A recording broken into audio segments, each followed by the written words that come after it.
So where do you go when the fire is low? You're feeling unnerving when you're feeling no burning. What's up, everybody? Noah Kaser back here for another episode of Noah Kaser Live, but you're also here to watch episode 42 of Movie Fanatics. I'll give you hell 'cause the rules were given. I didn't take them, but I'm breaking them all. I'll give you hell 'cause the rules were given. Receiving valid, just do what you're told. What's up, guys? Welcome back. Welcome to another episode of Movie Fanatics and also Noah Kaser Live. So what's up, Noah?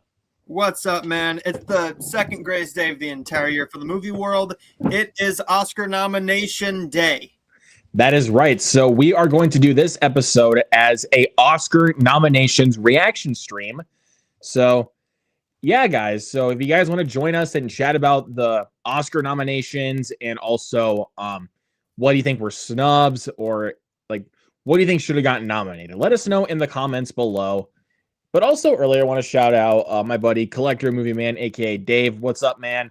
What's up? So, I'm doing pretty good, sir. So, Noah, what do you say we just cut to the chase? Let's just get right into it. Let's go into it. So I'm going to start off with this, all right? All right. This is Oscar nomination day. I've said this multiple times on other streams, so I'll make this one quick. I'm the biggest Oscar fan you know. Right. I take my Oscars very seriously. I start the day after the Oscars. The four movies that I sent you the night after the Oscars, I told you what was going to be up for Best Picture. Right. I told you what was going to win Best Picture. I told you who was going to win Best Actor. All the way back in March, before we even knew release dates, before we even knew the Oscar race, anything. And it looks like I am right. So let's get right into these nominations. All right. So we're going to start with the smaller categories until we get all the way up to Best Picture. Mm-hmm. Of course, the one that always ends the night for the Oscars. So anyways, let's just wait for the screen to pop up and then we will get started. Perfect. So, before we get into these, something big happened. We got a record-breaking amount of nominations for one certain film. And I can't... Hold on one second. I don't know if you can tell, but we kind of like this movie a little bit. I just can't quite put my finger on it. I don't think that we really put any attention to it. It is the greatest movie of last year. It is now my second favorite horror movie of all time. Yeah, I was like, I just had to pull in a joke. I was like, I can't quite put my finger on it. Like, I can't tell if there's one Michael B. Jordan or two. Technically, he's playing three characters. Technically, he's triple playing. Fucking 3 nominations, assholes. Well, there you go. But anyways, yeah, because Sinners got 16. And I repeat, 16 nominations. That is a record, dude. And it beat out 3 films that didn't even get 15. 14 nominations was the last record. And that was set by La La Land. The last time that a movie got 14 nominations was all the way back when La La Land was nominated for Best Picture and all the Oscars. Yeah. And just for the hell of it, there you go. You got Sinners in the background. Yeah, man. So I had to rock my shirt. I had to rock it. It is Oscar there you go. And I'm watching this on Oscar Sunday. There you go. But anyways, let's not ramble on too long. Let's just get right to the nominations. Let's go to it. Pull up a screen and start talking about the nominations. Okay. So the Oscar nominations came out this morning, and we are going to do it this way. I'm going to be pulling up the Entertainment Weekly. All right. Once it will stop moving because it's playing the TikToks right now, and we don't really like that. So, do you want to do the animated shorts or just skip over the shorts since we really haven't seen them? Let's just skip over the shorts since we haven't seen them. Okay. So we're going to start out with Best Visual Effects.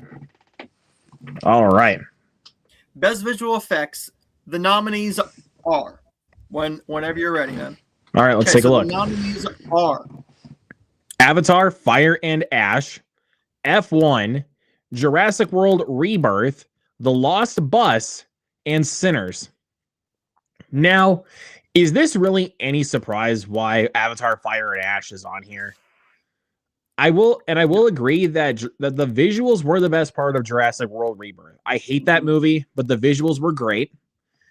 The Lost Bus had really good visual effects of the fire because it takes place during the biggest California wildfire back in 2018. And they did a very good job of that. Sinners, no question about it. Don't know what else to say. And like I said, just with F1 and Avatar, Fire and Ash, it's no surprise why they're on here. We already know who's going to win this, but I think it's easily going to be Avatar, Fire and Ash. It's easily going to be Avatar, and it's going to be its only win the entire night. Because but you never know. They could do like a surprise like turnaround and make it to F1, but I think it's going to be Avatar. Could. I think just because there's a potential that we might not get a fourth one. Right. Depending on how James Cameron is feeling about it. I think that it's probably them just going, hey, we're going to do this. Give it to the James Cameron movie one more time. But it's not like F1 is going to go out of Oscar Sunday empty-handed because this is up next. Best Sound. And your nominees are F1, Frankenstein, One Battle After Another, Sinners, and Surratt. This is easily going to F1. Like F1 is winning this is winning this award, no question about it. Easy. It's normally all the car movies. If there's a car movie that is really good, or it either goes to a sci-fi space movie, like a Dune, like a First Man, stuff like that. Because there's a lot of stuff in the sound department, sound mixing and sound editing. I'm glad they got rid of those two separate categories and just made it one, because even the Academy didn't know what sound mixing and sound editing was. Right. So, but it's easily going to F1. This is probably one of the easiest awards of the entire night. Not saying that Sinners, One Battle After Another, and Frankenstein aren't deserving. Surratt, I can't say whether or not it's deserving. I'm going by what this has said because it's not available to see widely here in the United States yet. Right, exactly. So we'll have to wait and see when we get to that point. But F1 is winning this, like no question about it. Again, I'm glad that One Battle, Frankenstein, and Sinners also got in here, but this is going to be F1's win. So who would you pick for these first two awards?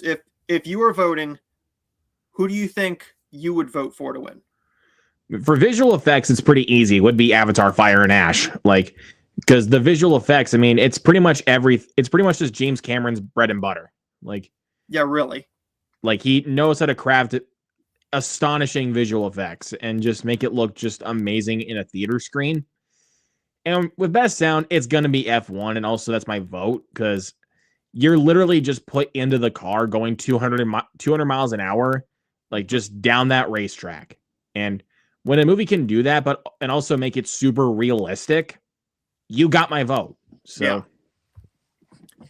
Next up is Best Original Score. And the nominees are Begonia, Frankenstein, Hamnet, One Battle After Another, and Sinners. I'm going to be honest with you. Sinners is taking this. Yeah. So, yeah, it's going to be Sinners. I mean, it's honestly no question. That one's honestly got my vote for score. Like 100%. Now, One Battle, Johnny Greenwood is a masterful composer. But he's no Ludwig Göransson. He's not Ludwig Göransson. Sinners has one of the best scores I have heard in a long time. I mean, quite literally, this might be the best score I have heard from a movie since probably La La Land.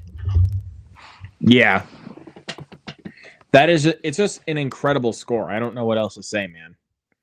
Frankenstein is phenomenal too. Begonia, I thought that was a little bit of its weaker point because in the movie, yes, you hear it, but it's not till you get to the end credits where you really hear that score.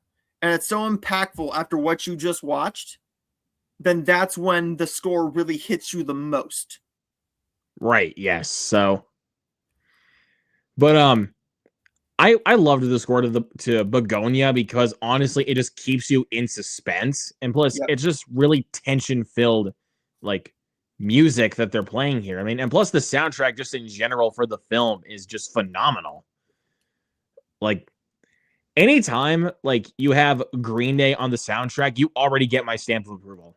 Yep. Like just for that alone, it's like approved. But for best original score, I gotta vote Sinners. 100%. Sinners is easily taking this.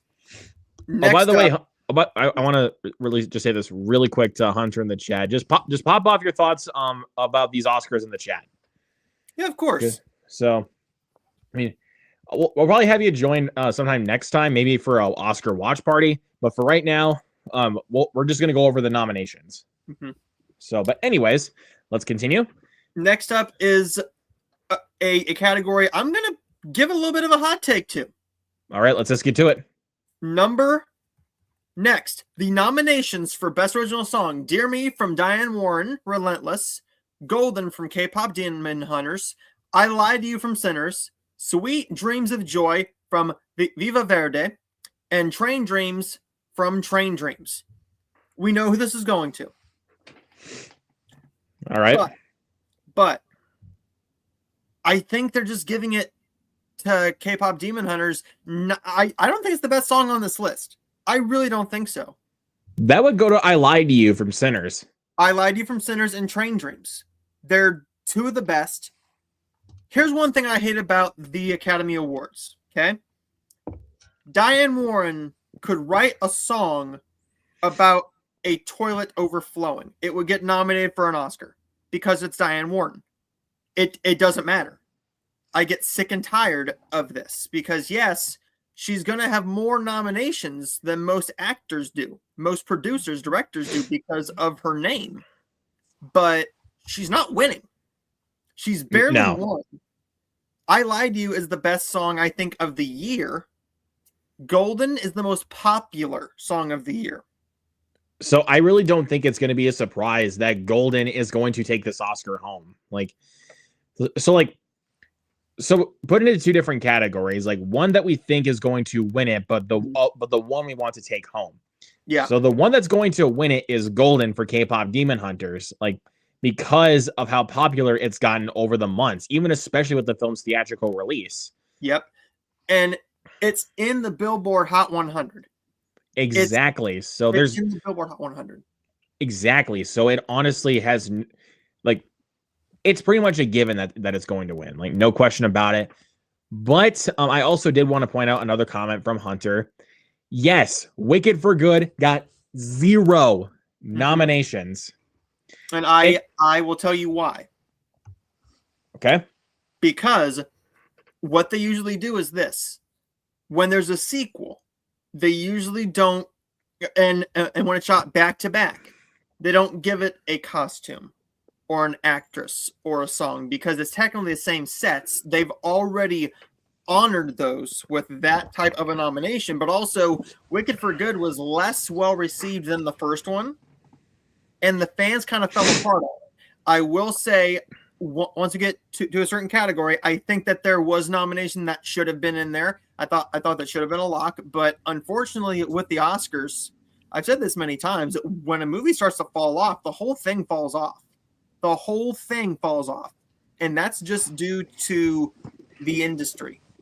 Wicked have been in here taking out Dear Me and putting in The Girl in the Bubble because The Girl in the Bubble added so much more than No Place Like Home did. There So you much go. more. But then again, if they would just say best song, like best song, then it would go to No Good Deed. Exactly. Best original song. So we would vote for I Lied to You. It's going to go to Golden. I'm not gonna lie. I have that song on my playlist because it's a catchy ass song, but it's not my favorite song. Exactly. Like I Lied to You from Sinners is an incredible song. Like and So just much performed wonderfully. So and it adds so much to it. And I have to say this too. If nobody has seen Michael the performance that Miles Caton did on Jimmy Fallon, watch that because it's so powerful seeing him do it live where it's not professionally recorded in a studio. It's live in front of a studio audience. So if they mess up, that's it. yeah, but dude, it's incredible. But either way, yeah, I Lied to You, I wish would take this one home, but it's gonna be golden. Yeah, But, but I'm okay with that. Like I'm totally okay with that, but I wish it was I Lied to You from Sinners. Like I honestly just wish it was that one. But anyways, 100%. But up next is makeup Best and Makeup hairstyling. The nominees are Frankenstein. Oh god, I can't pronounce that. that is Kokuyo. Kokuyo. Kokuyo. Kokuyo. Okay. So start it over. Frankenstein, Kokuyo, Sinners, The Smashing Machine, and The Ugly Stepsister. And those two films are the only nominations I think they got, if I'm not mistaken. Yep. But The Ugly Stepsister was a bit of a surprise. Seeing that I was not expecting that one to go in there. Like I was expecting that one to go in there once I saw it sneaking in to the makeup guilds and the critic groups starting to nominate that. But yeah, Kokuyo, what the fuck is that? Never seen it. What the fuck is that? I don't know what that is. I'm being honest with you. I don't know what the hell that movie is. But I've never seen it before. I've never even heard of it. I've never even heard. And if we haven't heard of a movie that's nominated for an Oscar, oh, there's plenty of times where that's happened. Like yeah, but I mean, in something like this, when you had something like a Wicked, a one battle, if anything, if they're going to shower one battle, I thought that they would give it this award too. But yeah, then again, best actor, best actress usually goes with a best makeup and hairstyling, and that's not happening this year. Right. Okay. For the first time in years. So, who do you think is taking this award? I know who's taking this one. Let's see if we agree. I think it's going to be Frankenstein. I completely agree. I think it'll be Frankenstein. I mean, Sinners, I'm glad it's there. Again, interesting that The Smashing Machine is in here. But I mean, I'm not complaining at all. I mean, I'm glad it at least got one nomination. I don't love the movie, but I'm at least glad that it's at least recognized for something because when we get to a certain category, we will talk about that. 100%. And then The Ugly Stepsister, this one was kind of a last minute sneak to be in this category. Mm-hmm. Look, the costumes and all that were fantastic. And also the makeup and stuff, great. I don't really know if this one was my first choice to really add onto this list.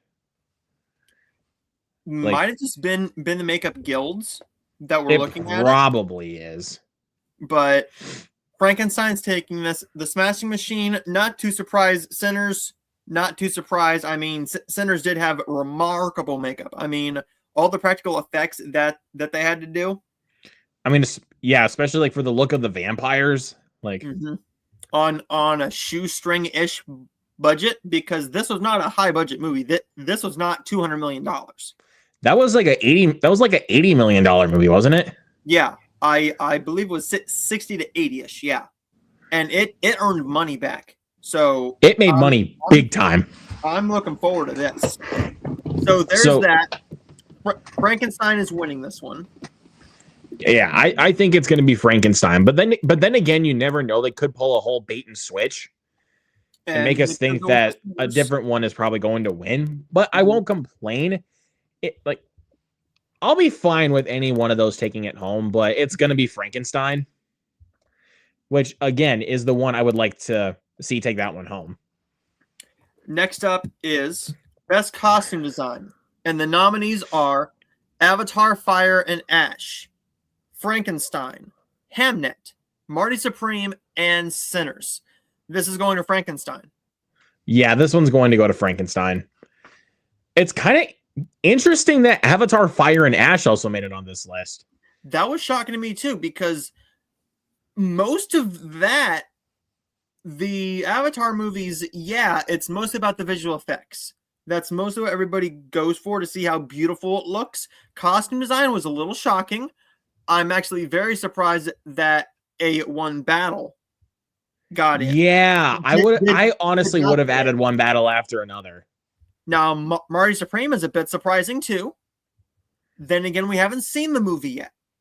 But the film does take place during the 50s, so I'm not really surprised that it made it on this list. No, but Avatar Fire and Ash, I'm kind of surprised that that got in over a one battle after another, because of the period that one takes place in, and with how many changes that they have to go through. Right. I'm very shocked. But Well, hell, I would have honestly nominated Springsteen, because it takes place during the 80s era of Bruce Springsteen, and plus the costumes scream 80s. Mm-hmm. So, but again, I'm kind of shocked, like you said, that Fire and Ash made it in here, but I mean, I'm fine with it being there, but it's just, I don't think this, like I was saying with the Ugly Stepsister for makeup and hairstyling, that was not my first choice to be on the list.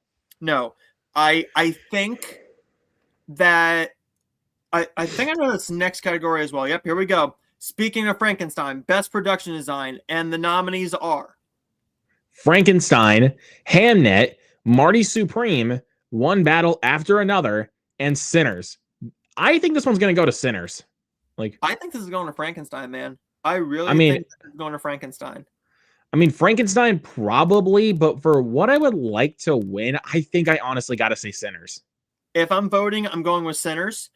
I'm just going with my heart of hearts here, because production design and costume design usually go hand in hand with each other. Yeah. 100%. But if I'm voting, Sinners. 100% Sinners. One Battle After Another is probably winning Best Picture. However, I would not underestimate Hamnet or Sinners possibly upsetting One Battle After Another. You ain't wrong, but we're going to talk about that a little bit later. Yep. And same thing with adapted screenplay as well. With also Hamnet and Sinners with original screenplay. Again, we'll talk about that when we get to that category. Yep. Could win without winning adapted screenplay. Paul Thomas Anderson is a winning director.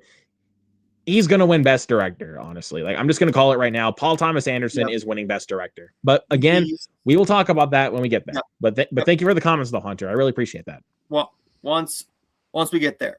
Up next, Best Cinematography. And the nominees are Frankenstein, Marty Supreme, One Battle After Another, Sinners, and Train Dreams. This one could go one of two ways, right? Right.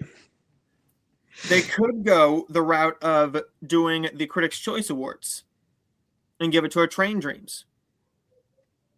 Or they could shower another movie with some joy that we will talk a lot about in here.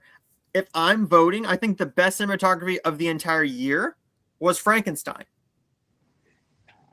But yes, if it was my choice, I'm going with Sinners, because of the way that they shot this. When the action scenes happen, it goes from the widescreen all the way to full screen. That's masterful. They did not need to do that. It sucks you into the action more. That's beautifully done. That's a great direction job and a cinematography choice that they did not need to make. But what do you think is going to happen here? I think they honestly might pull a Critics' Choice and give it to Train Dreams. But honestly, I'm right there with you for the best cinematography. I think it's going to be Frankenstein. It's got to be Frankenstein. But again, I think honestly, this is the best category so far. I mean, again, I can't really say about Marty Supreme, but from what I've seen, from the trailers and also clips I've seen, the movie looks amazing from cinematography. It looks amazing. But Yeah, dude, there was not one film I would change. Like honestly, No. this is a great category. Marty Supreme is probably going to come out to digital in the next month or two. So 2 more we weeks actually. Okay, two more weeks. So in 2 more weeks, we will finally get to see Marty Supreme, and we can give our thoughts on all these categories further in depth once we get past SAG and once we get past other critic organizations where everything is starting to come together a little bit more. But as of right now, we pretty much know what's going to happen here. But then again, things can change. Speaking of change, best Here we go. film editing. This is a stacked category. The nominees are F1, Marty Supreme, One Battle After Another, Sentimental Value, and Sinners. Honestly, for what I think is going to take this home and also my pick to win, it's going to be Sinners. I think I might go to F1, man. You might be right. You might be right, but I think honestly, this has got to go to Sinners. Like that is some of the best editing for a film I've ever seen. I fully agree. And don't discount One Battle After Another either. Because yes, if the Academy, well, if there's a certain years where they just shower a movie, regardless of whether we think they should or not. Like they just showered Everything Everywhere All at Once, right? And they gave it every award that they possibly could. They could do that with One Battle After Another. But then again, we've seen this happen before. The movie that's probably going to win the Best Picture, that is the frontrunner for many, many, many months. We had that with The Irishman. That was number one for many, many months. Actors started to fall off. Nominations fell off. Robert De Niro didn't get an actor nomination. That was its chance to go away. And I hate to tell you, One Battle, if it keeps on slipping, because it is slipping. It is slipping. I want to ask you, did you watch the nominations live? No, I was at work. So okay. So before I went into work, I got to see them. And anytime Sinners was announced for anything, it wouldn't matter if it was a fart. They lost their mind. They lost their mind and cheered.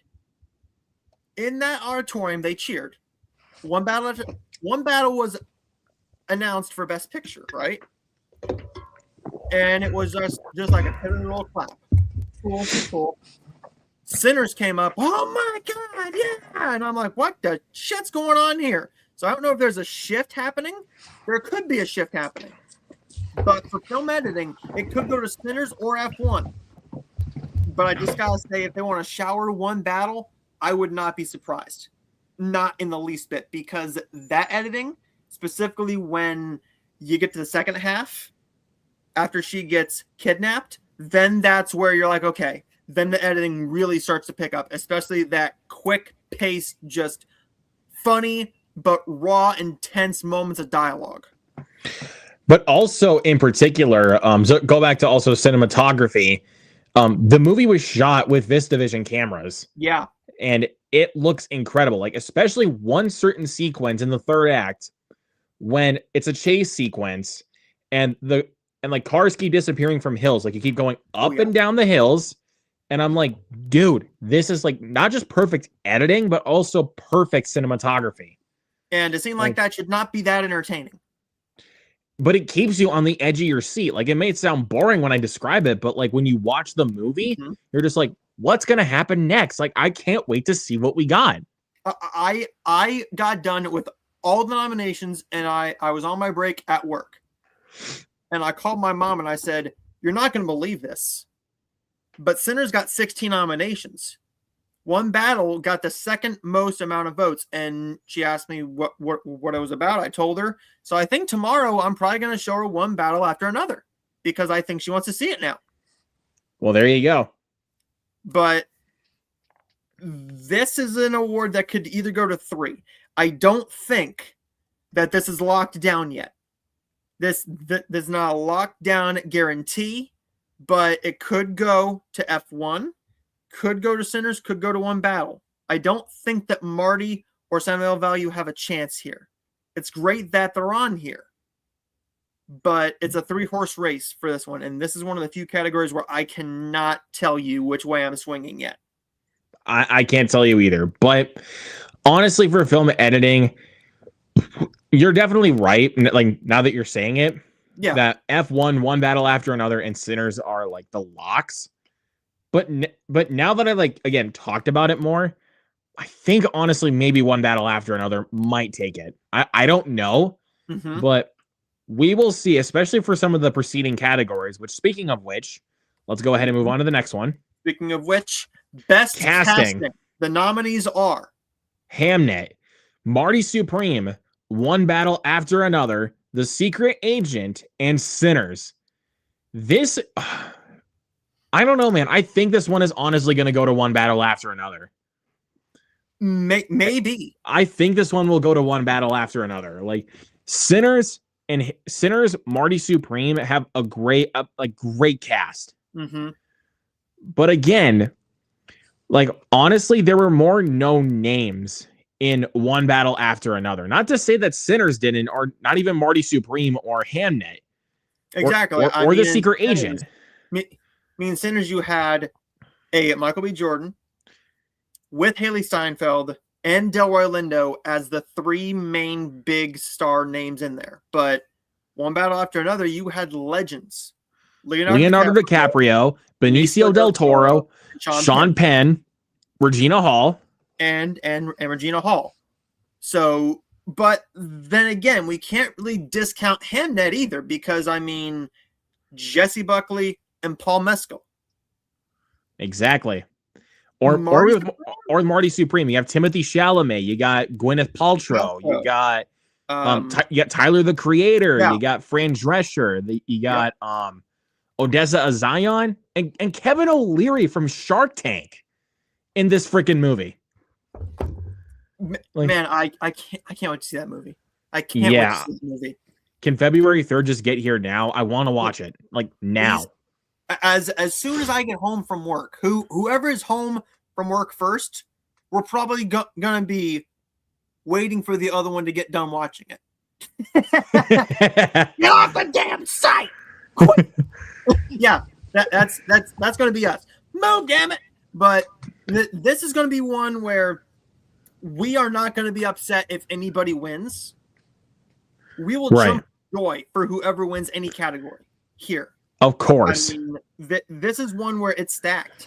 I mean, I'm psyched with anybody. The Secret Agent, haven't seen it yet. Yeah, I haven't seen that one yet either. But once we get to that category, there could be a sneak in one category. Up next, a Best Adapted Screenplay. This is very interesting. The nominees are Begonia, Frankenstein, Hamnet, One Battle After Another, and Train Dreams. What is very surprising here? That Begonia is on this list. Begonia, and I gotta say Frankenstein. Frankenstein is also kind of a surprise. Hamnet, not really. It's Chloe Zhao. She's masterful. And One Battle After Another, it's Paul Thomas Anderson. Like, it's not surprising. And Train Dreams was honestly kind of a surprise. Yeah, I'm very surprised, considering we didn't get one other nomination, which we will get to in just a few categories. Begonia was very shocking, but even though I did not love the movie, I like it. But Begonia was very well written. I think on a rewatch, it gets better. That's why I think everybody is praising it now, because once you're watching it, you don't know how weird that shit's going to be. You literally don't know a thing about what's going to happen. And you're watching it, and for me, I was sitting there, I'm like, this is just a little too weird for my taste, but now that I've let it sit with me, I have appreciated Emma Stone more and Jesse Plemons more than I did my first viewing. So when I rewatched this before the Oscars, I'm looking forward to seeing whether this stands true, but regardless, it's masterfully written. Yes, like it's And plus, what also helps, this is the same guy that also wrote the screenplay for The Menu. Yeah, It kind of has that same vibe where the film just keeps you guessing from every single twist and turn that the film takes. and it's darkly funny too. Darkly funny. Yeah, very darkly funny. Like, I will tell you, like, this is some really, really dark humor. Like, This guy made you crave a hamburger, but also made you laugh at the same time. This one, he's kind of making you wonder whether which one is actually true. Like, What's actually happening here, but cracking intelligent, smart jokes here with an adult message in here too. That's why I think they nominated this, because there's so many just different plot threads here that he finagles and twists so well to make it work enough, to make it intriguing enough for you to still watch it, whether you're a fan of it or not. You can't help but finish the movie because of the way he's writing this. You're sucked in too far, even 30 minutes in. exactly. Like you said, it's one of those scripts you just want to keep like watching. Like, even if you're not liking it, you're like I'm just too enticed to know what's going on. Like, I just want to see how everything proceeds to wrap up. And I think with what Will Tracy, the writer of this film, was able to accomplish with that, I think he did a fantastic job. Like, and it's like, even if you're a Yorgos fan, you might be able to predict how it ends. Yeah. But I will be honest, I didn't see the twist coming. I was like, oh, okay, now I see what they're doing. Like, because at first, like, there was a couple of points where I'm like, wait, like, you don't justify Jesse Plemons' actions in the film, but even like what I can't spoil it. I can't go any farther than that, because if I say what exactly happens at the end of the film, that is a huge spoiler. Let's put it this way. What ends up happening with Emma Stone, whether she is or isn't, that's what the whole movie was about. And then you're sitting there and you're like, okay, I can see this point and this point, but I can't see this one. Right. But once this one comes in, you're like, okay, that sort of makes sense, but I need to see for myself her justification. Exactly. Next up is the other screenplay category. Oh, wait, we forgot to say which one we think will take that one home. Which one do you think is going to take that one home? It's honestly going to be one battle after another. I fully agree. I would honestly vote for that one as well, but Frankenstein is not a bad bet either. It's not a bad bet, but it's got to be one battle after another. Like, that is just one of the smartest and funniest scripts that Paul Thomas Anderson has written. Like, and also he knows how to balance like dark, intense moments with some really smart comedy. Yeah, I think it's going here with one battle after another, but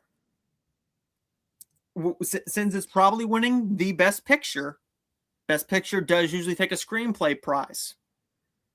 But again, Green Book. There you go. It's an acting prize and a screenplay prize, but we're not going to discount anything happening, because with how crazy these nominations were, I can't justify anything other than just sit there, wait until we see how the rest of award season starts to wrap up. But I honestly believe it's going to one battle after another. Original screenplay. Your nominees are Blue Moon, It Was Just an Accident, Marty Supreme, Sentimental Value, and Sinners. Who do you think is going to win this award? This is kind of tough because this is a really, really stacked category. I'm glad that Blue Moon is getting some love. Mm-hmm. But honestly, if I'm looking at it like right now, I think honestly this is probably going to go to Marty Supreme. I'm going to disagree with you, man. I think it's going to Sinners. It might go to Sinners, but who knows? Like I said multiple times, they're like, knowing the Academy, like whenever it comes down to the wins, they're probably going to pull a bait and switch and be like, exactly. It actually goes to like say for example, like you wanted to go to Sinners, they're probably going to pull a bait and switch and be like, well, it's going to Marty Supreme. Yeah. Now, before we got to everything, all the signs pointed to Jafar Panahi for it was just an accident. But that hasn't happened. It was going that way, but I think with the political landscape that everything's in right now, with that movie and all that, I think that's deterring everybody because they don't want the backlash. Sinners is a masterful script. I'm sure that Marty is a masterful script. I'm sure. But I think that with 16 nominations, I don't think that the Academy is going to let Sinners go home fully empty-handed. I think they're going to give it at least 2 or 3 awards. And I think score, they might want to give it a screenplay Oscar because it is technically number 2 for Best Picture. Just like last year with Conclave. That was number 2 after it won the screenplay Oscar. I think Sinners is number 2, but I'm not going to discount Marty either because they loved that movie. They nominated that movie tremendously. They love it. So we'll see. If I'm voting, I'm going with Sinners. But still. They could pull a bait and switch. You never know. They could. I might be just, eating my words right now, but I honestly think they might give it to Marty Supreme. I wouldn't be surprised if they did because I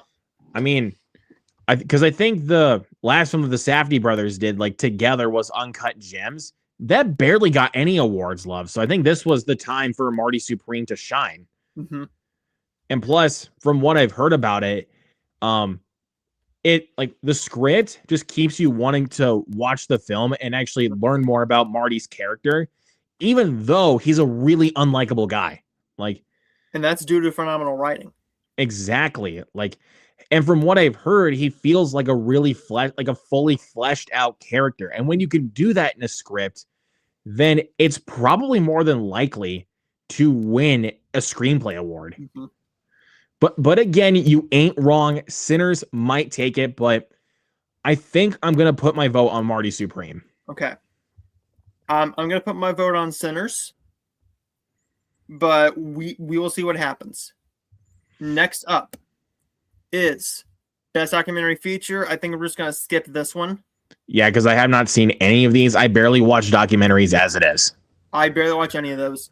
Best Animated Feature, this is a shoe-in. The Best Animated Feature, your nominees are Arco, Elio, K-Pop Demon Hunters, Little Amelie, or the character of Rain and Zootopia 2. It's going to K-Pop.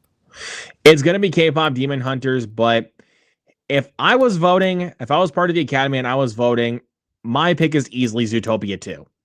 They're only giving it to K-Pop because of the overall just mass popularity of it. That's it.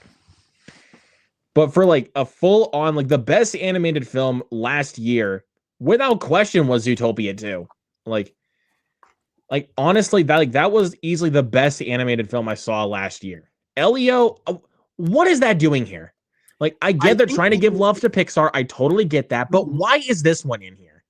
Because it's not that good of a movie. Because there really wasn't much else out that they could get everyone else, a family that saw the movies and went, oh, say a Scarlet. Nobody knows that movie. It was a light year for great animation, but I think it's just there because one, Disney campaigns out the ass, and if you campaign correctly, whether your movie is good or not, hell, The Boss Baby was nominated for a Best Animated Feature. For some odd reason. That's just weird. Because it was a weak year. And with weak years, you're going to get an Elio. Arco, I have not seen. Little Amelie, I have not seen either. I've not seen either. But I think they're just giving Elio a nomination because, one, it's Disney and people know the movie. And it is available to watch. Hell, Hunters, it's going to win. Zootopia, it's making $1.7 billion. Obviously, people are seeing it. I think they're just giving it that award to K-pop because it's a popularity thing right now. It's still in the top 10 of Netflix after what? How many weeks? 7 months. 7 months, 8 months of that being out. Yeah. But easily K-pop Demon Hunters. Now, honestly, I know the first film wasn't nominated, but honestly, I would take Bad Guys 2 over Elio any day of the week. Yeah, they usually don't pay any mind to like a DreamWorks movie unless it's like a Shrek or Puss in Boots or a Wild Robot or a Wild Robot. Yeah, they usually don't pay any mind unless it's like a game-changing movie. The Wild Robot was a game changer. Yeah, it was a game changer. Last year, I think we had a better year for animation because we had Flow and The Wild Robot, 2 game-changing movies that are master class filmmaking animation. Hell, we even had stuff like Wallace and Gromit: Vengeance Most Foul that was nominated. Memoir of a Snail was also nominated, and that is a fantastic movie. And I personally think that this was a weaker year compared to last year, but this year, holy shit, this is a packed year for animation. But so we will see. I mean, I know K-pop Demon Hunters is winning this, but I really wanted it to go to Zootopia too. Like because also, if you guys remember back in 2017, those Oscars, but in 2016 technically, the first Zootopia won Best Animated Feature, and it was well deserved. And I get that K-pop Demon Hunters is the popular pick, but like I said, talking flat out best, it's got to go to Zootopia too. But I know K-pop Demon Hunters is winning, so I'm not gonna argue about that anymore. Next up is Best International Feature. The nominees are The Secret Agent, It Was Just an Accident, Sentimental Value, Surat, and The Voice of Hein Rajab. I think that's how you pronounce it. Mm-hmm. So, before we say this, there are 3 of these that we are not able to see yet. And I've seen 2 of them. I will say, though, I think that there's a good shot that The Secret Agent wins this. Because there's probably Brazil. A good shot that it'll win. But I can't discount Sentimental Value. I literally can't. Only because this was a great year for foreign films. A great year for foreign films. Now, this is a tough one. Okay, but I have to say this here really quick. People were pissed off by this because the Park Chan-wook film, No Other Choice, was not nominated. It was completely snubbed. And again, I can't say because I have not seen No Other Choice, but the fact that's not in here is actually kind of puzzling. I'm not too surprised, honestly, because they don't love him. They don't love him like they do other foreign filmmakers. They respect him, but he has more of like his own little group of fandom. And yeah, he makes phenomenal movies. He obviously does. He's Park Chan-wook. He made Old Boy, for crying out loud. He made Old Boy. He's a great filmmaker. But I think that the issue is with something like this, I think they want to give it to the country more than the movie. I think that's what they want to do. And what they did with Brazil, and I'm Still Here last year, Brazil took that as a win. And if anybody loves the Oscars more than America, it's Brazil. Because all the things I've been seeing is Secret Agent, Secret Agent, Secret Agent. They are loving this movie. We haven't seen it yet.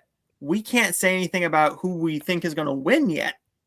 But if we're placing bets, I'm going to put my money on The Secret Agent just because it being from Brazil. But I would also put a $5 bet on Sentimental Value. I don't think It Was Just an Accident has a shot because of extenuating things going on. But it's nice that it got a nomination and they're acknowledging it. That I respect. Yeah, 100%. But yeah, I think I'm right there with you. It's gonna go to The Secret Agent, but I would also like place another bet on Sentimental Value. Yep. Because at least honestly, for the ones I've seen, that is the best one.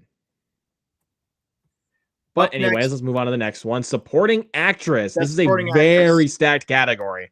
Your nominees are Elle Fanning for Sentimental Value. I'm not even going to try and say that. For Sentimental Value. Amy Madigan for Weapons. Wunmi Masaku for Sinners. And Tiana Taylor for One Battle After Another. Noticeably, I'm not surprised.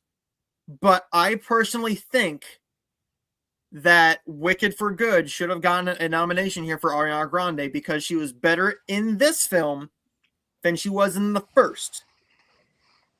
But again, like I've already said in this stream, once a movie falls off, the whole thing falls off.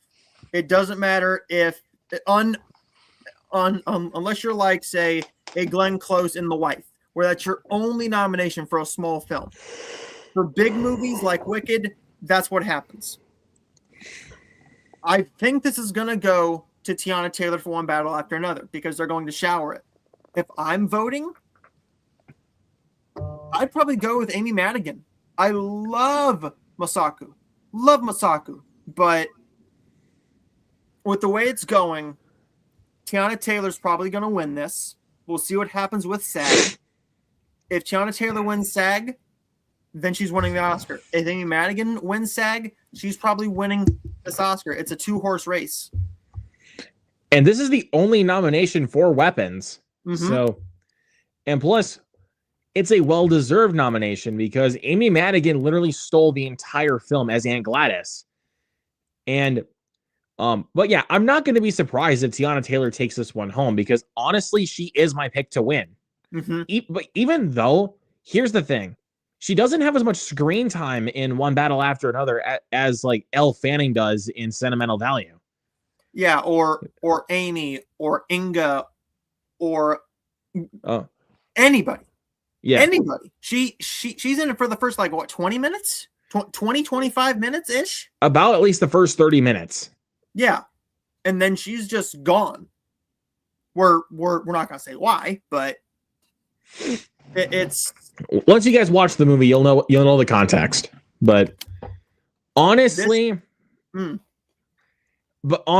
pick to win this Oscar is honestly Amy Madigan for Weapons. I would have to go with Amy, but I think it's going to go to Taylor just because it's One Battle After Another. Yeah, and they're going to give it everything they possibly can. Again, I'd be fine with Tiana Taylor winning, but I want them to give it to Amy Madigan. But we will see. It comes down to the SAG Awards. I personally think that Amy gave the better performance, but my pick for the best performance supporting actress is Wunmi Masaku. I think she gave the best performance out of any of these ones that I have seen anyways. I think honestly for me in regards to best performances, even though again, our votes are for Amy Madigan because we want the horror love from the Oscars. I think honestly the best performance out of this bunch honestly is Elle Fanning. Okay. So yeah, she gave a fantastic performance, like the best of her career so far. So yeah, but again, I want to give it to Amy Madigan, but I think for best supporting actress, that would honestly go to Elle Fanning. Up next is best supporting actor. Your nominees are Benicio del Toro for One Battle After Another, Jacob Elordi for Frankenstein, Delroy Lindo for Sinners, Sean Penn for One Battle After Another, and Stellan Skarsgård for Sentimental Value. Now look, I will say this before Noah, you say your piece. Stellan Skarsgård has been winning those awards for supporting actor. But I'm not going to be surprised if he wins this. But my personal pick, and this should come as no shock to anybody, my personal pick is Sean Penn for One Battle After Another. That is the best supporting actor performance of 2025. Like, he plays a character that is so demented and terrifying, but also manages to be freaking hilarious at the same time. I'm Like- I'm gonna agree with you. Like, seriously, like, no, I don't. This is Sean Penn's best performance since Mystic River. Like, him as Colonel Lockjaw, he's amazing. He is amazing. One thing I love about him though, at all the award shows, he looks like he doesn't give a shit. He doesn't care. He does not. He doesn't care. He's there. He's half high anyways. But yes, but anyways, If I'm voting, I'm giving it to Sean Penn. I'm giving it to Sean Penn.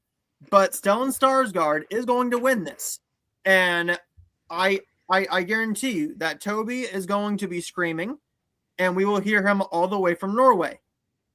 He will be screaming Norwegian, and us in Ohio and Minnesota, everybody in the United States are going to be like, "Who just heard the Viking?" That's what's going to happen. That's what's going to happen. Who just heard the Viking? Yep. Ellen is going to win this, and I'm going to jump for joy and run around my house naked, just in celebration. With Oh But- God! Sean Don't Penn do is that. Going, I will put it in the group chat. I'm, No, don't I'm do that. joking. No, I'm don't do joking. that. No, don't do that. RedTube, subscribe. I'm No. kidding. But Stellan Skarsgård is going to win this. I gotta say, Delroy Lindo, that name popped up. I jumped for joy in my stock room at work. I literally jumped for joy. I was that damn excited. That's what got it to 16 nominations. That was the one where I'm like, this is probably not going to win. Get to 60 nominations because historically, Delroy Lindo has not been well loved with the Academy Awards. The Five Bloods, anybody? Right? I Where hate was to that? tell you- I hate to tell you, he should have potentially won for that role.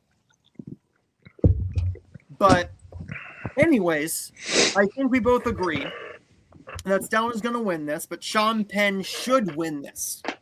Should win. Yes, But but Elordi, though, won the I'm- Critics' Choice. I'm jumping for joy over that. I loved that surprise.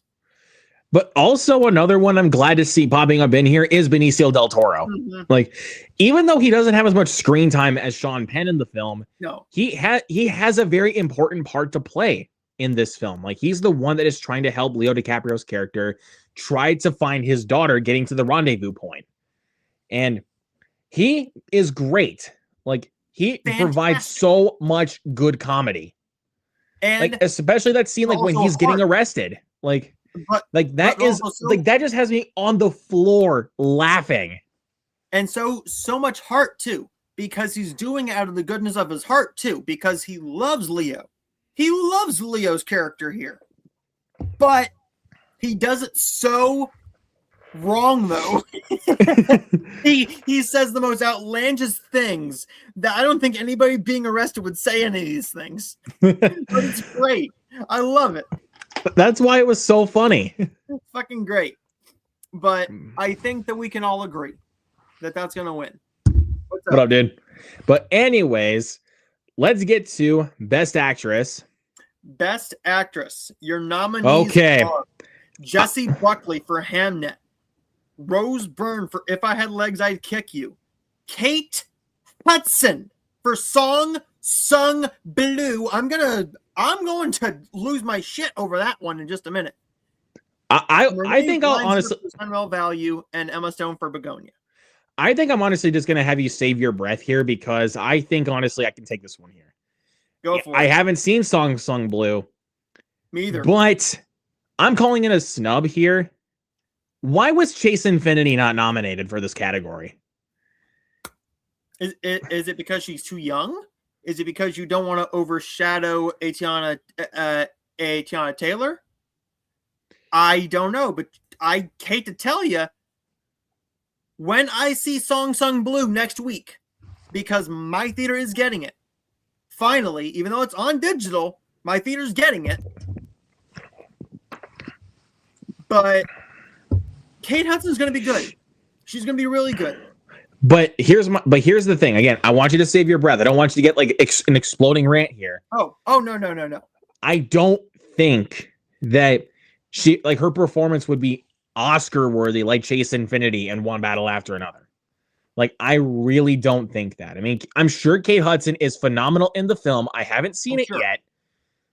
But again, like I said, I don't think her performance would be Oscar worthy. I know some people in the that might be watching this video might come at me in the comments for this.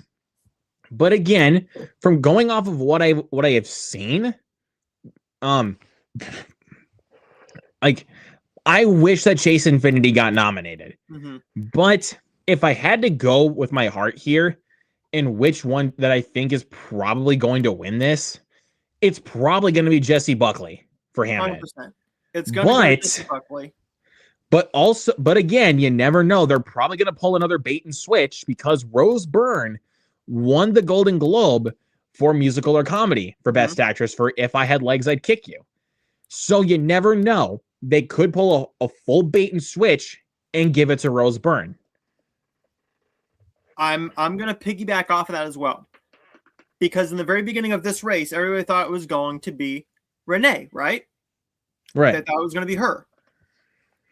Then Hamnet came out.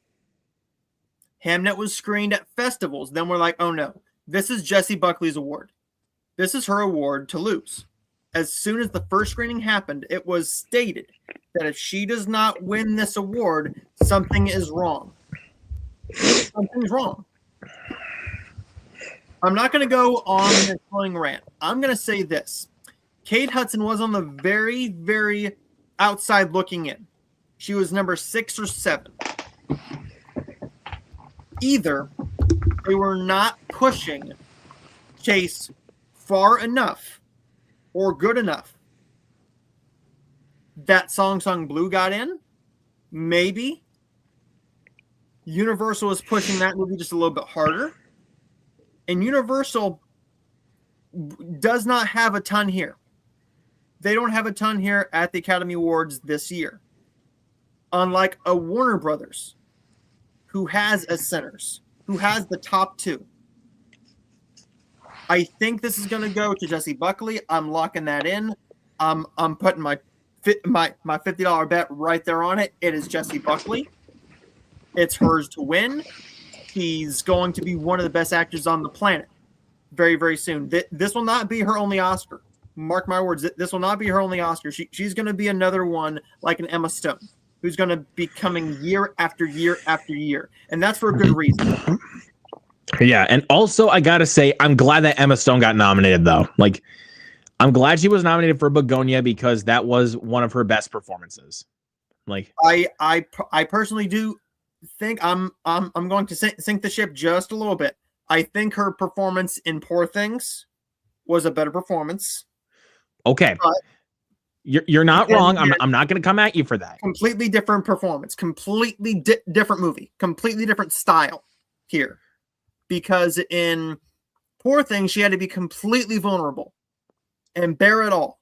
Begonia, she still kind of had to do that in a different way.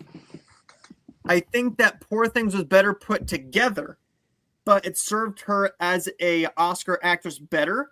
Begonia, I think, was my least favorite performance that I've seen from her as of recently. Then again, I have not seen Kinds of Kindness because I'm scared to see it because I don't want to hate it. But I'm just going to say that Emma Stone, very well deserved because she is one of the best actors on the planet. She's going to be one of those actresses who's going to be up here for many more years. She might be able to take down Meryl Streep for the most nominations. When who knows? When she gets to Meryl's age, she might be up there near 25, 30 nominations potentially because she's just going to keep going. Exactly. So, but yes, to conclude this this category, it's going to be Jessie Buckley for Hamnet. Like it's going to be Jessie Buckley. But anyways, let's move this on. Okay, here we go. Best actor. Timothy Chalamet for Marty Supreme. Leonardo DiCaprio for One Battle After Another. Not shocking. Same thing with Timothy Chalamet. Ethan Hawke for Blue Moon, which I'm happy about. I'm glad he got a nomination. Michael B. Jordan for Sinners. and Wagner Moura for The Secret Agent. I'm gonna steal Okay. this one away from you, brother. Okay. You sure, man? Because I've got plenty of snubs I can call out. I'm going to steal this one right now just because. Ready? I told you that Timothée Chalamet was going to get a nomination and this was going to be his Oscar win. I told you Okay. that all the way. Hell, I called you on the phone after I won my $50. Oscar pool, bitch. I won money. I won money. And I called this fool to be like, I won money. And then I went on, we went on for a freaking hour after talking about the next year's Oscars. I told him that Timothée Chalamet was going to win this award. I'm right. Right. I'm right. Like, you are not wrong. Like, yes, Timothée Chalamet is going to win this award. But the snubs. Let's get into it. One snub I'm going to call out is Oscar Isaac for Frankenstein. Where was that at? Like, he gave a phenomenal performance. Like, where was that? Like, come on. Again, trying to think of like some other snubs like right on the spot. I just watched this one recently, and this is one of his best performances of his career. Russell Crowe in Nuremberg. That is easily one of his best performances. Like, I know that's kind of a dark horse, I know. But I can't deny that is easily one of his best performances.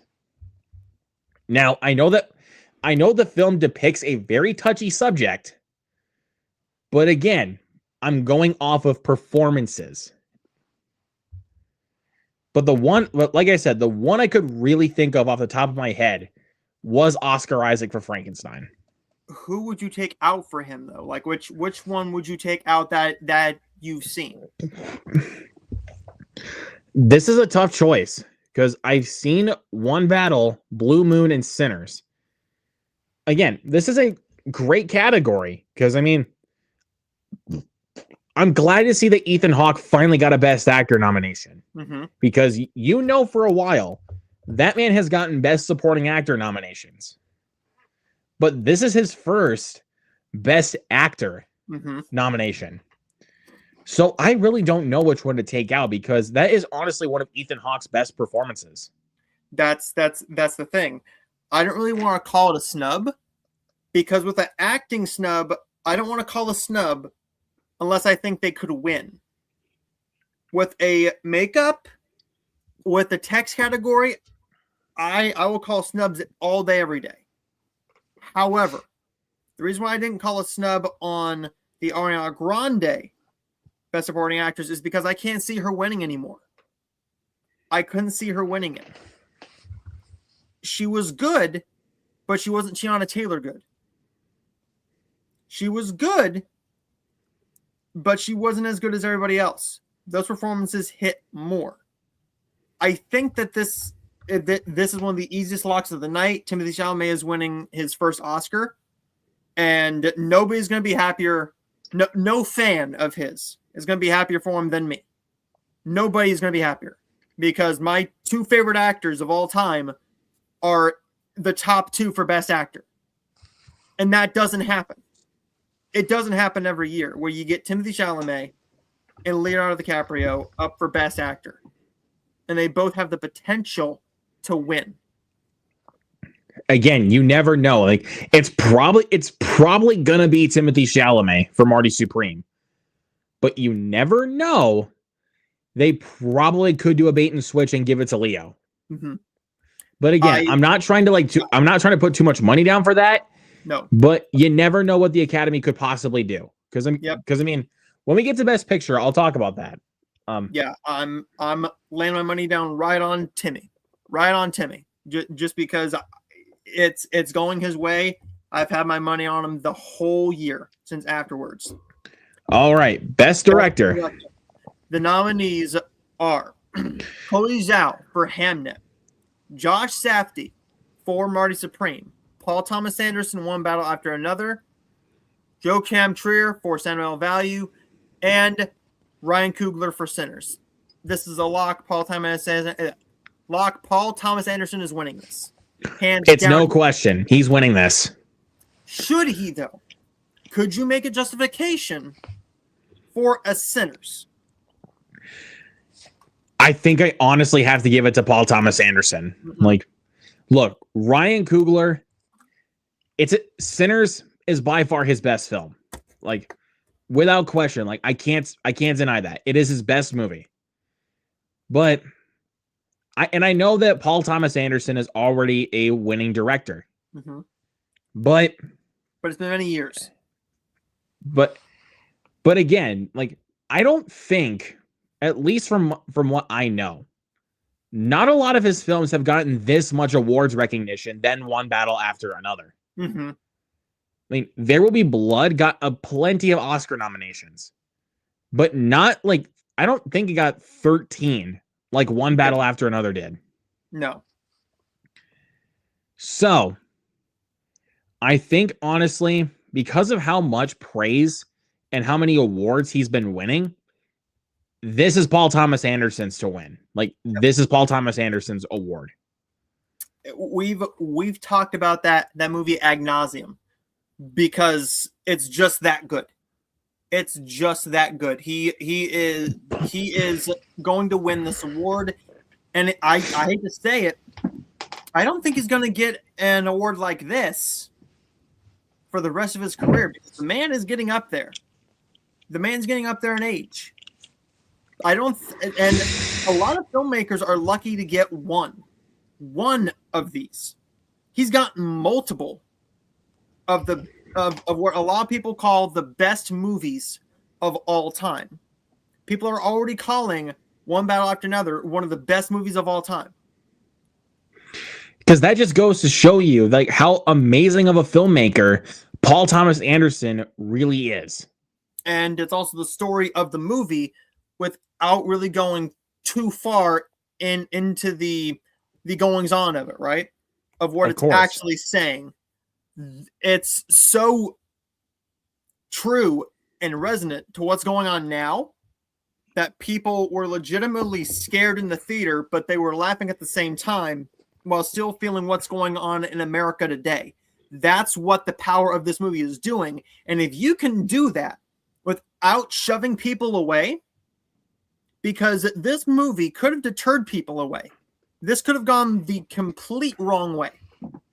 Luckily, you had a writer-director masterclass with Paul Thomas Anderson writing and directing this to perfection, to know to do it the correct way without stepping on anybody's toes. Exactly. If not, this could have gone the complete other way. But Paul Thomas Anderson is winning this one. Josh is going to get his. Chloe Zhao has already got hers. But it's not going to be her only one. Ryan Coogler is going to get his. We don't know if it'll be this one, but like I said, you never know if they pull a bait and switch. But Joachim Trier, the guy that directed Sentimental Value, he's going to get his too. Exactly. Like, every single without question, they're all going to get their awards. I mean, Chloe Zhao already has hers with Nomadland. Josh Safdie will get his too. But this is going to go to Paul Thomas Anderson. Zero Competition. fight about that. Zero fight. Best picture. Okay, so I'm going to read off the nominees, and wait a minute.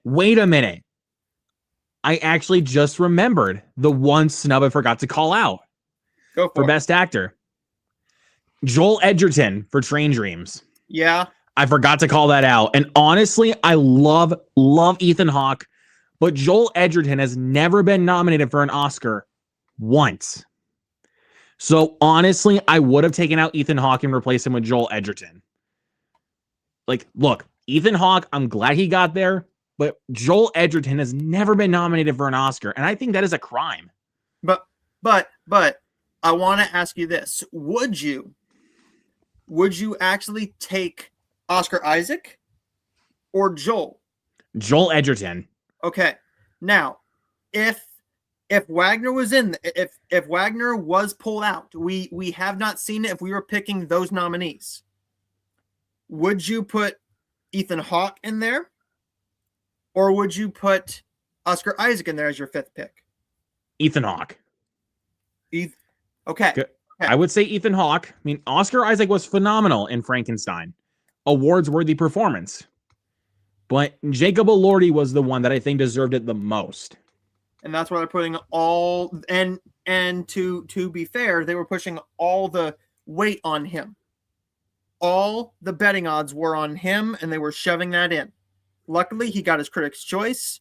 He's proven that he can do these roles now more serious and be taken as a serious actor compared to the good-looking pretty boy in the Kissing Booth and on HBO shows and stuff like that. He's starting to prove that he can be a legitimate actor with something like a Saltburn and this now.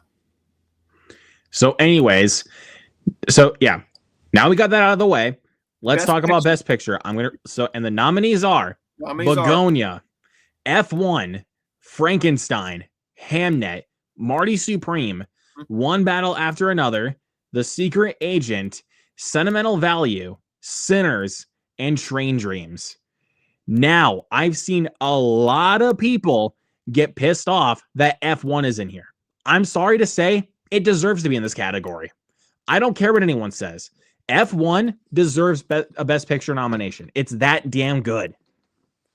We know who's going to win this. It's going to be One Battle After Another. Like, now, negating that, I gotta say, two movies really fell off the radar because Avatar is not here. I mean, it was not as well received as the last one was. Mm-hmm. So I'm not shocked it didn't make it to Best Picture. Mm-hmm. But the other one? But Wicked for Good is also one where we thought, I'm sorry. Wicked for Good is a good movie. But you got to be either better or just as good as Wicked in the eyes of the industry. And with it being less, it couldn't even get production design or costume design, which I think was the two most likely besides Ariana Grande. Falling off that badly, I knew it wasn't going to get there. I personally think that One Battle After Another is going to win this. I would not pick it to win. If I was voting, I'm going with Sinners. I think that's the best movie of the year. One Battle After Another is a close second, very close second. I love both movies. Sinners just gives me more. The message is better. The overall impact is better. I think that One Battle After Another is going to be revered as one of the best films of all time. Sinners is going to be remembered more. I think that Sinners is going to last longer than One Battle is going to last in the popularity. But Begonia, Frankenstein, Hamnet, Marty, The Secret Agent, Train Dreams, F1, and Sentimental Value, all solid movies from the ones I've seen. However, it's a two-horse race.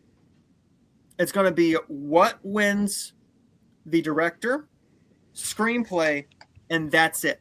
Actors, yes, they matter. They do. But it's mostly about screenplay. What won the Best Picture last year, Luke? It was Anora, and that won Best Original Screenplay and Best Director. And Best Actress. But also, what won the Best Adapted Screenplay? That was Conclave. Conclave. That's why I say it matters what wins the screenplay. Because if Anora had not won that, if it had not won that screenplay Oscar, if it would have been falling off like it had been falling off through the rest of the season, through all the season, that was going to be it. Anora was not going to win, and Conclave was going to be the Best Picture. One Battle has not fallen off whatsoever. Just because you lose one actor, that doesn't hurt your chance of Best Picture. Because this was going to win the Best Picture anyways, with or without her win. That was going to be another feather in the cap of Paul Thomas Anderson. Very deservedly so. Very deservedly so. But One Battle After Another is going to win Best Picture. I think it is a deserving pick here. It would not be my pick, but it's a damn good one at that. See, Sinners, I will agree with you, has the impact. But the thing was, that was not my favorite film of last year. My favorite film of last year was One Battle After Another. Uh-huh. It just felt like, at the time I saw it, it felt relevant to what was going on in the world. And also just how Paul Thomas Anderson was able to balance so many great different tones, mashing them all in a 2 hour and 41-minute movie and paste it so perfectly. Like, I know Sinners may be a much better film thematically, but just as a overall experience, at least to me, One Battle After Another, honestly, in my opinion, is best picture of 2025. I completely get that. I thought that after it sat with me a little bit more. Now I will say that this too. We both know that it's either between Sinners or One Battle. That's the 2-horse race. That's it. If there was a race, it was going to be these two. I don't think any other film has a shot here because you're not going to win a director, screenplay, and performance. Right. Sinners is going to win performance. It's not going to win directing. It's going to probably get score, screenplay, maybe cinematography. But One Battle After Another is going to win the best picture. Congratulations to it. And I'm going to party till it's 1999 because I called that. I called that. The night of the Oscars, I called it. I said on stream, I put it in the group chat, literally in the group chat. My Oscar predictions, and nobody's going to go back that far. There's no way, because that's what, 50,000 messages, if not more. Right. But it was there, and a lot of people said let's wait and see. Right. I said that's fair, but I personally think that was the best choice. We knew nothing about the movie yet. We knew nothing. All we knew was it was going to have Leonardo DiCaprio, Sean Penn, and be written and directed by Paul Thomas Anderson. That's all we needed to know. I was hands down. I'm like, this is going to be the best picture of the year. It's probably going to win the best picture. The Oscars are going to love it. I didn't know how the audiences were going to receive it. Nobody did. And there were little whispers that the story is a little bit off, that the screenplay isn't the best. But we found out that was all an opinion. It's all an opinion. And if you are one of those people that think that the best picture should go to F1 or Mari Supreme, Begonia, God bless you. It's your opinion. And if your favorite movie of the entire year was a Minecraft movie, congratulations to you. Like, God good. bless you. It's all about entertainment. We love movies. We love to talk about movies. Good movies, bad movies, in between movies. Hell, I've seen the Minecraft movie more than I thought I ever would. More than I thought. Exactly. Because it's fun. One Battle And it's After Another entertaining. is fun, but it's dark as well. Sometimes you need those. Sinners, yes, it's the more rewatchable movie. I don't know a whole lot of people that are going to sit down with their date and be like, hey, you want to watch Begonia? Yeah, like, there's no way. I think if anything, you're probably going to choose something like a Sinners, One Battle After Another. Hell, you might even put on a Blue Moon. That might be a good date movie. There you That's go. a good one to sit down with your family on Oscar night. Luke, are you doing the watch along? Yes. Okay. I probably will not be there, but you know that I'll be there in spirit. Yes. And I'm going to call it next year too. I'm going to put my money down. I'm going to do this live. Ready? I'm going to do this live. I already have some of my Oscar predictions for next year. Obviously, we know a lot of things are coming out next year that could potentially get there. But let's just see, where did they go? Where did they go? Where did it go? Where the shit did you go, you fucking asshole? They are right here. Okay, here we go. I go here. We're gonna dance since 1989, man. Okay, here we go. Where the fuck you go? And anyways, I have them on here somewhere on this piece of shit. It's here. I already know what is probably going to be up for the acting awards next year, but I'm not going to say that because I don't have my full list here to give you the top 5. I know that The Odyssey is probably your best option to win the Best Picture. I mean, we're already just going to call it like right now. It's probably just going to be The Odyssey. It's probably going to be The Odyssey. But then again, we also have Disclosure Day coming out. And that is Steven Spielberg. So Spielberg is the man. We'll see. Hell, again, might be too early to tell, but maybe even Project Hail Mary. Like it's a possibility. We just don't. I mean, look at what The Martian did. Yeah. So again, I know it's too early to predict this kind of stuff, but you never know. Like there are just some movies that they just come out and it's like they're just critical darlings and maybe even Oscar contenders. Like we were saying with The Odyssey, Project Hail Mary, and Disclosure Day. You never know which one is going to take it. And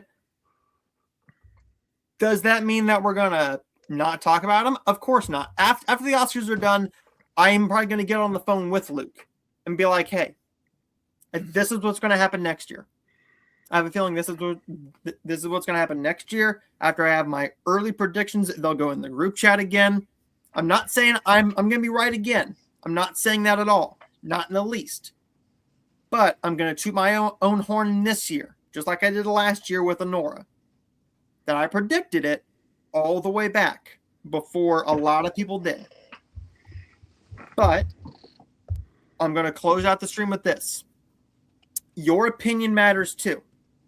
Don't let your opinion discredit what is going on here. Because your opinion could be that Blue Moon is the best picture. You could also do something like, oh, hell. See, that's a good point. The Michael Jackson biopic. But we'll see. Also depending on everything, because they're not going to talk about the controversy. It just depends on how well the movie is, depending on what they change it to and what they ended up doing. If it affected the movie, the box office doesn't matter. It does not matter in the least about Oscars. It just depends on the filmmaking and everything. But this is going to be something that we do every year. Whether we're on stream or not, we're always going to talk about the Oscars because this is pretty much our favorite thing is the Oscars and talking movies. There you go. But there you go, everybody. I'm Noah Kaser. I am happy to be on this channel. And welcome back to Noah Kaser Live. I hope to do this more often. And also, stay tuned next week because Luke has a couple things coming up as well. What do you have coming up next week, man?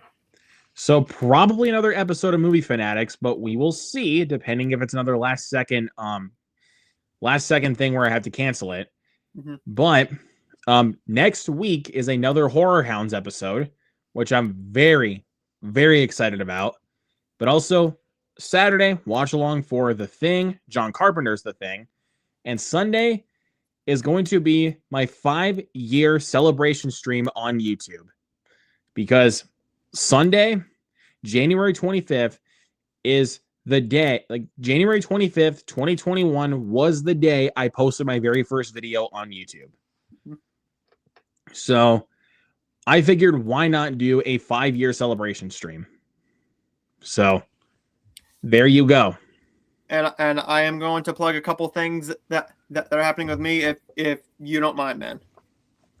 Go right ahead. So you know this. The group chat knows this. I've gotten to do a couple pretty fucking cool things over the past week. Netflix has graciously allowed me to join the press junket for their brand new TV show that just came out today on Netflix called Finding Her Edge. It's a new teen drama about this girl who has to go to win the world competition in ice dancing with a partner who is historically known as one of the biggest jerks in the business. But they decide to fake a relationship to see if that will get them all the money, because they need sponsors to save her father's ice rink that has trained the best in the world, because he and now his wife who has passed away were ice skating champions of the world. Really solid series. Check it out on Netflix. Is it great? Not by any means. But sometimes you just need some good, fun TV. It's one of those shows where you are sitting there and you're like, I shouldn't like you, but I do. I know what you're doing. I don't like you, but I do at the same time. It's 8 episodes long. Check it out on Netflix. I got to talk to Madeline Keys, who is the lead in there, and one of her sisters, Alexandra Beaton, from the show. Check that out on the Heartful of Hallmark channel. And also, I also got to be a part of a interview with one of my best friends, Kirsten, for the Heartful of Hallmark podcast. We got to interview Rachel Lee Cook for the brand new, thank you, for the brand new Hallmark movie premiering this Saturday night, 8 p.m. Eastern on Hallmark Channel, next on Hallmark Plus, Caught by Love. Her and Luke McFarlane are finding out where this jewel is. It kind of looked like the jewels from Pretty Woman. That's how I'm going to say it. And we got to talk to her about that. I actually had a little bit more time over. I got to talk with her about Paul Walker a little bit. So that was very cool. It was great to get to meet her. Such a sweetheart. Love her to death. Like and subscribe to the Heartful of Hallmark podcast channel, because we put a lot of work into that. We're getting more and more interviews. We're starting to do the Netflix junkets. We're starting to talk to bigger stars. Luke knows I pour my heart and soul into those videos and into that podcast, just like Kirsten does. There you go. But there's that. And check out my review of Finding Her Edge on my channel, Noah Kaser. Plug. Almost at 1,300 subscribers. Hoping to get there very, very soon. But hell yeah. You guys have a great night. And Luke, thanks for having me on to talk about the Oscars. Yep. So this is going to be on both mine and Noah's channel.